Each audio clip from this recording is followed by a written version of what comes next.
Pour ceux qui viennent en première année, parce qu'il y en a beaucoup et qui viennent déjà, ce ne sera pas facile. D'office, ce sera même plus difficile que ce que vous avez jamais imaginé. Il y a des gens qui peuvent voir la mort tous les jours et y être toujours aussi sensibles. La 5e année, par exemple, c'est l'une des années les plus faciles, je trouve. Mais là, il y a un risque. Au moindre échec, tu reprends toute l'année. Il n'y a pas de pourcentage pour passer.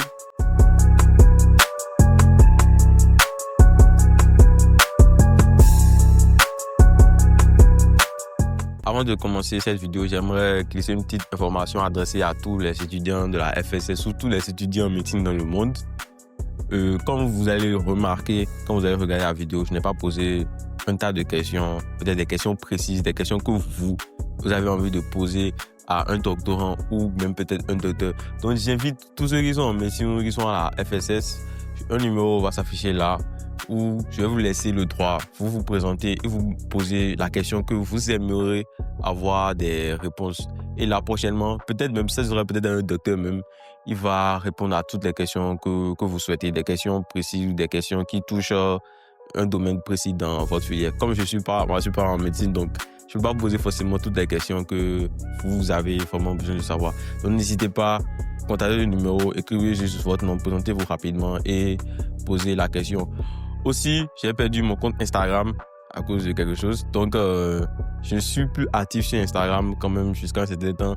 Avant que je me relance sur Instagram, je vais le notifier sur ma chaîne YouTube. Donc, si vous voyez une chaîne un profil Instagram et c'est Nams officiel ou quelque chose, ce n'est pas moi. Avant que je recommence, je vais venir en parler ici. Et aussi, le numéro de mon manager va s'afficher si vous avez besoin de quelque chose, un partenariat ou quelque chose. Et aussi, mon canal WhatsApp, mon groupe YouTube, tout va s'afficher au fur et à mesure et le reste est en description. So, bon visionnage. Et je vais clôturer avant que je ne reparte de médecine là, ça va prendre un moment parce que vous avez eu 3 vidéos quand même là, c'est beaucoup. Bonjour les gens, j'espère que vous allez bien. Aujourd'hui on se retrouve pour une nouvelle vidéo encore. On va clôturer enfin à la médecine, même si ça n'a pas été facile. Donc est-ce que tu peux te présenter pour ceux qui nous regardent? Je suis Junior Meledi, je suis étudiant en 7e année de médecine, en instance de soutenance et un peu créateur de contenu aussi. Bon, je vais prendre des questions un peu brèves pour aller directement au fond. Okay. Si tu avais l'occasion de te revoir en première année, quelles sont toutes les informations que toi, de ton côté maintenant, que tu aurais aimé savoir dès le début, qui te permettent de t'aider tout au long de ces dernières années? Bon, je me dirais que c'est plus simple qu'il n'y paraît. Ah bon? Oui, pas que c'est facile, mais c'est plus simple qu'il n'y paraît. C'est-à-dire que les efforts restent conséquents, mais en fait, plus tu te dis que c'est compliqué, plus tu t'imposes du stress et plus ça va l'être. Il faut vraiment savoir se donner le temps de lâcher prise. Parce que à partir du moment où tu sais alterner entre efforts importants et repos complet, même vraiment complet, tu t'en sors beaucoup mieux. Parce que beaucoup font l'erreur de charbonner très fort toute l'année sans repos, mais ça diminue progressivement leur performance. Bon, évidemment, après ça, il y a tout ce qui est dans l'organisation du travail, en fait. Savoir quelle matière prioriser par rapport au temps qu'on a, savoir mieux s'organiser. Bref, tout ça, ça vient avec le temps, mais ce serait à peu près ça. Mais est-ce que ça t'arrive de faire des nuits blanches des fois quand même?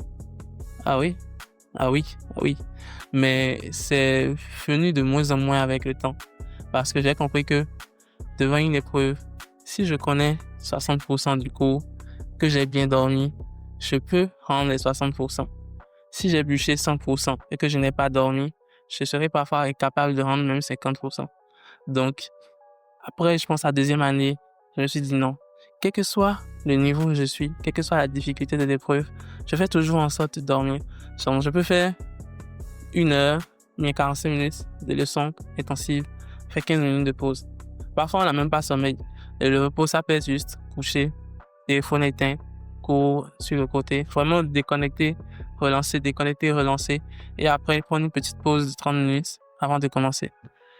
Quel conseil tu avais dit pour bien avancer les emploi du temps? Est-ce que tu as un emploi du temps personnel que tu as fixé?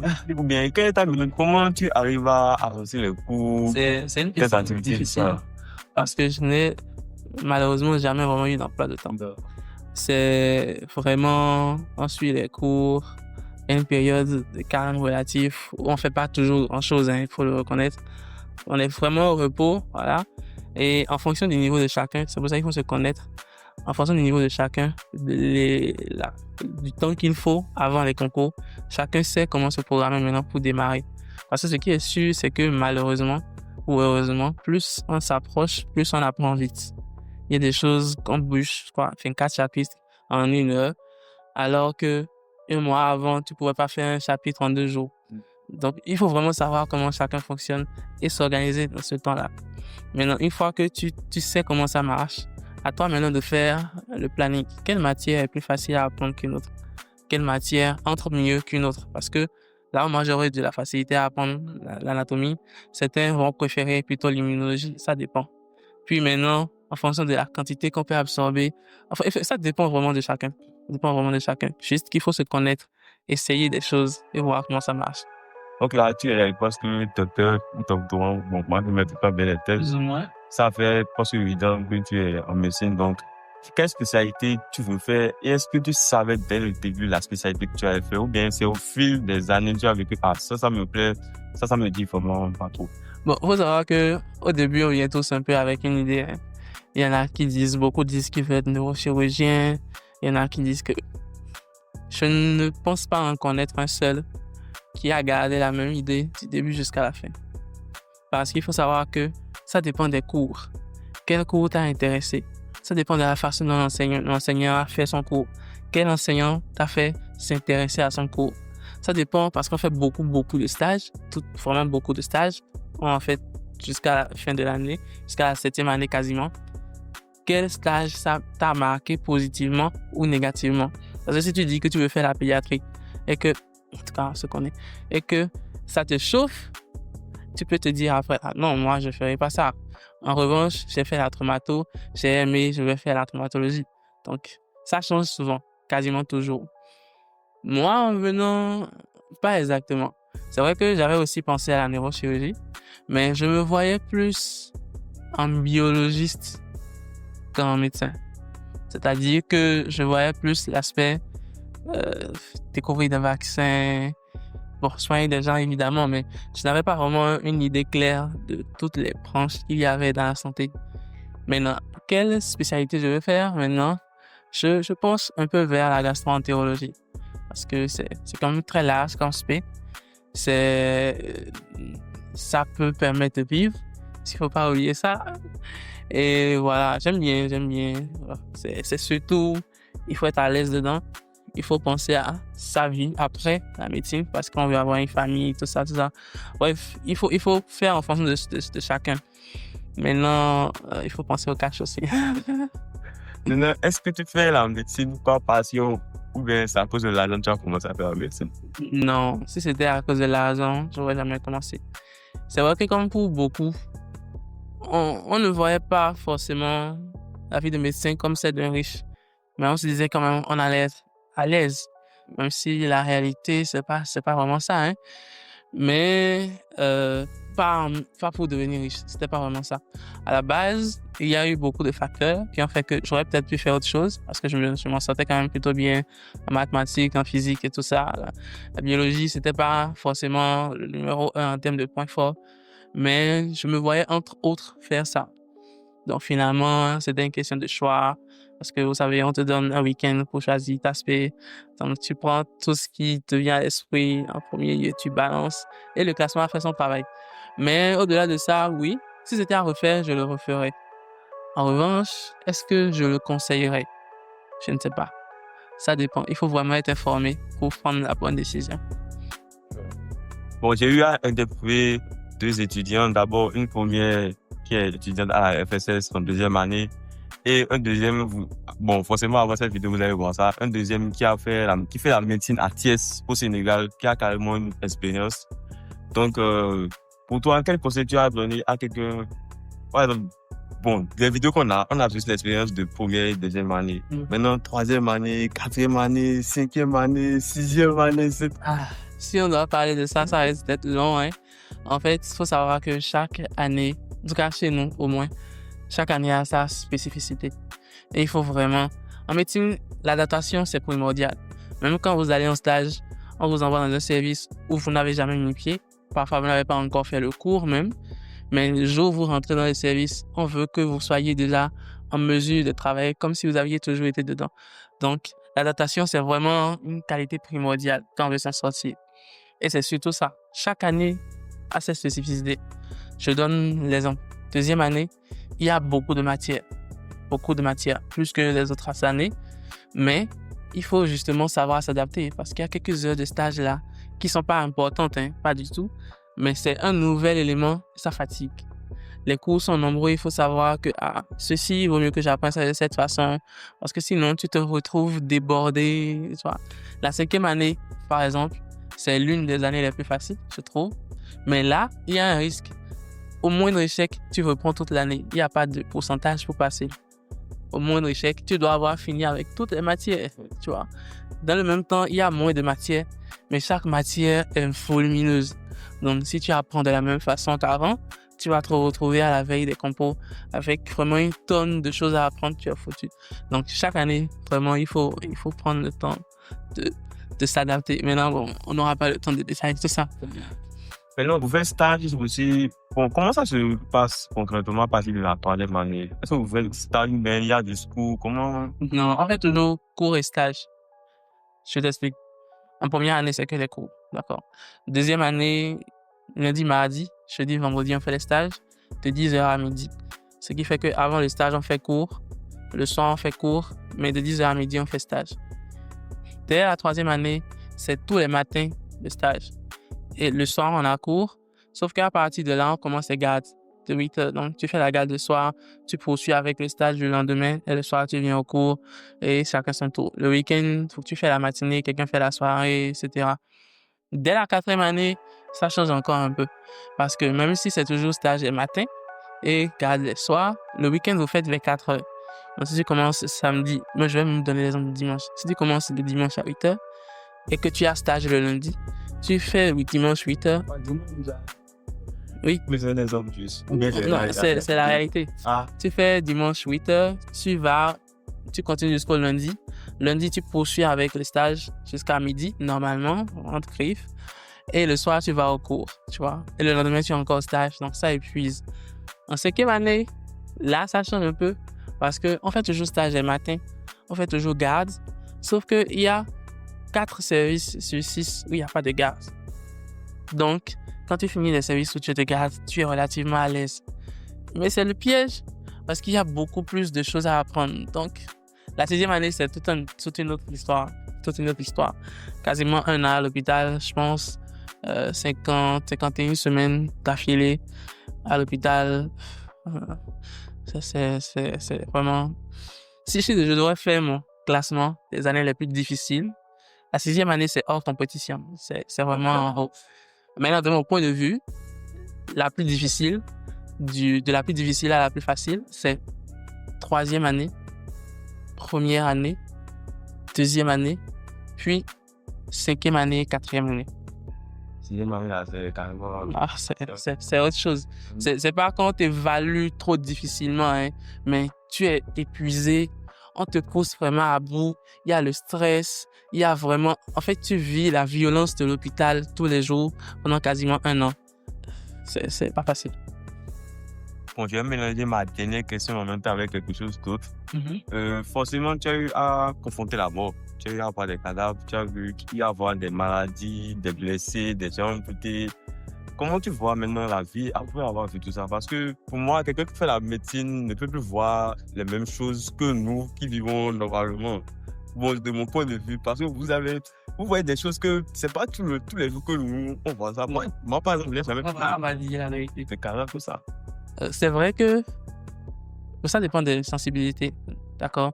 Il y a des gens qui peuvent voir la mort tous les jours et y être toujours aussi sensibles.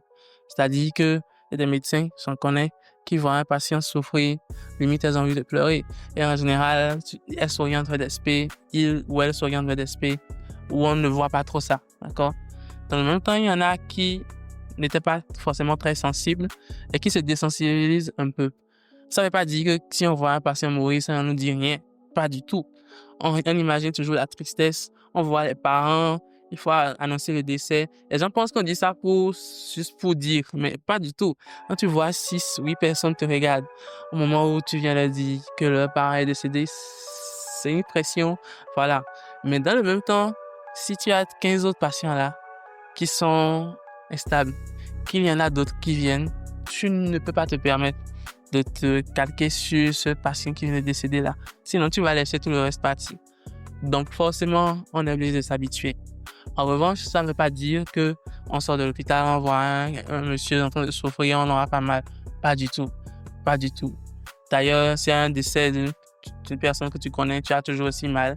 Si c'est quelqu'un que tu ne connais pas, la façon dont tu voyais avant de venir en médecine là, c'est de la même façon que tu vas certainement voir. En revanche, tu vas faire preuve de plus de prudence sur certaines choses. Quelqu'un fait quelque chose, tu vas te dire, ça c'est dangereux, ça peut donner ceci, ça peut donner ceci, tu vois. Mais de façon générale, ce qui change beaucoup, c'est la vision des urgences. Ça, j'en parle beaucoup. C'est que celui qui vient parce qu'il a fait un accident et s'est cassé l'os de la jambe, pour lui, c'est une urgence. Et c'est pas faux. Mais s'il vient au même moment que quelqu'un qui est en train de se préparer à faire un arrêt respiratoire et qu'on n'est pas assez nombreux, qu'on doit passer 8 heures de temps sur cette personne-là, il est capable d'attendre 8 heures là. On va faire de quoi le mettre en condition, être sûr qu'il ne va pas s'aggraver, peut-être mettre de quoi calmer la douleur, mais il passe avant celui-là.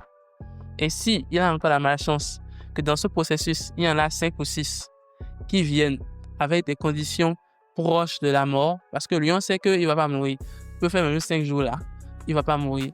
Je ne dis pas que c'est moins important, hein, mais en fait, il faut relativiser. Parce que si tu ne fais pas un bon tri, tu risques de perdre du temps sur des gens que tu peux sauver plus tard et laisser de mourir plein d'autres personnes que tu aurais pu prendre en charge rapidement. Parce que les gens ne savent pas. Et nous aussi, avec le temps, on trouve ça habituel. Mais il y a des maladies qui tuent bêtement. Il aurait fallu que la personne consulte. On le prend en charge 1 jour, 2 jours et il aurait survécu. Donc, c'est ce tri-là qu'on fait que les gens ne comprennent pas souvent. Sinon, à part ça, une mort, ça reste une mort. Hein. Globalement, c'est ça. Bon, qu'est-ce que tu as dit en tant qu'aîné pour moi de fait? Ne vous inquiétez pas. Moi, je suis toujours là sur YouTube, mais je vais pousser les conseils toujours. Il pourra revenir encore. Si vous avez des questions, écrivez en commentaire, tout. Je suis là, on est là. Donc, qu'est-ce que tu as dit pour moi de faire à tous tes petits, comme tu es vraiment aîné? Bon, il y a des années, au-delà des années, qu'est-ce que je peux dire? Déjà, pour ceux qui viennent en première année, parce qu'il y en a beaucoup et qui viennent déjà, ce ne sera pas facile. D'office, ce sera même plus difficile que ce que vous avez jamais imaginé. Beaucoup vont changer énormément en quelques mois. Vous allez voir des facettes de vous que vous n'auriez jamais pu imaginer, parce que ça va vous pousser à bout. Mais ça en vaut la peine. Ça en vaut la peine parce que apprendre comment soigner des gens, au quotidien, il y a des moments où tu vois des patients qui te disent juste merci. Vraiment, ça réchauffe le cœur. Et oui, vous ne deviendrez pas forcément riche grâce à ça. C'est pas la meilleure filière pour ça. Mais ça reste intéressant. Et au-delà de ça, apprenez à vous entourer des bonnes personnes. Des gens qui vous comprennent et qui vous poussent vers le haut. Ce n'est pas anormal que vous quittiez un groupe d'amis que vous connaissez depuis longtemps si vous estimez que non, ça ne vous arrange plus. Non, c'est de bonne guerre parce qu'il faut penser à avancer. On a toujours besoin des autres en médecine. On n'évolue jamais seul. D'une façon ou d'une autre, on n'évolue jamais seul. Mais il faut savoir se dégager des gens qui vous ralentissent. Et si tu me permets, je peux. Je parle de ma chaîne, je peux. Ok, donc je suis sur Instagram, sur TikTok, sous le nom de Black Geomate. Enfin, je pourrais écrire ça après. Oui, je parle de santé en général et aussi de santé mentale. Donc, merci beaucoup. Merci beaucoup de nous avoir suivis. Si la vidéo fait beaucoup de vues et vous avez beaucoup de questions, vous pouvez écrire ça en commentaire parce qu'on ne peut pas résumer 7 ans d'études dans à peine une vingtaine de minutes. Les anecdotes. Sûrement, il y aura des conseils qui vont revenir forcément. Donc, merci beaucoup. On se retrouve pour la prochaine vidéo.